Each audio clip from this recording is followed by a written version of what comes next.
ಇಲಾಖೆಯೊಂದಿಗೆ ಸಮನ್ವಯ ಸಾಧಿಸಿ ಸಮಸ್ಯೆ ಇರುವ ಪ್ರದೇಶಗಳಲ್ಲಿ ಯಾವುದೇ ಅವಘಡಗಳು ಸಂಭವಿಸದಂತೆ ಮುಂಜಾಗ್ರತಾ ಕ್ರಮಗಳನ್ನು ಕೈಗೊಳ್ಳುವಂತೆ ನಿರ್ದೇಶನ ನೀಡಿದ್ದಾರೆ.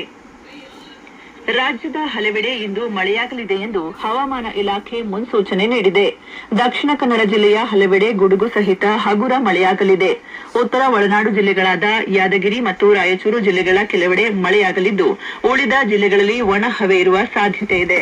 ದಕ್ಷಿಣ ಒಳನಾಡು ಜಿಲ್ಲೆಗಳಾದ ಚಿಕ್ಕಮಗಳೂರು, ಹಾಸನ, ಕೊಡಗು, ಬಳ್ಳಾರಿ, ಮೈಸೂರು, ಮಂಡ್ಯ, ಚಾಮರಾಜನಗರ, ರಾಮನಗರ, ತುಮಕೂರು, ಬೆಂಗಳೂರು ನಗರ ಹಾಗೂ ಸುತ್ತಮುತ್ತ ಸೇರಿದಂತೆ ಹಲವೆಡೆ ಇಂದು ಗುಡುಗು ಸಹಿತ ಮಳೆಯಾಗುವ ಸಾಧ್ಯತೆ ಇದೆ.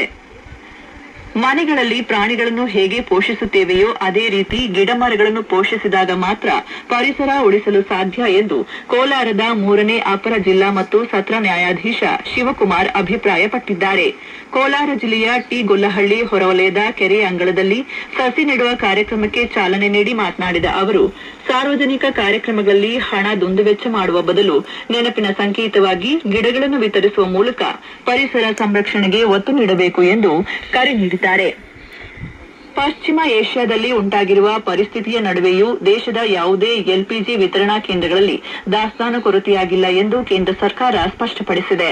ಪೆಟ್ರೋಲಿಯಂ ಉತ್ಪನ್ನಗಳು ಮತ್ತು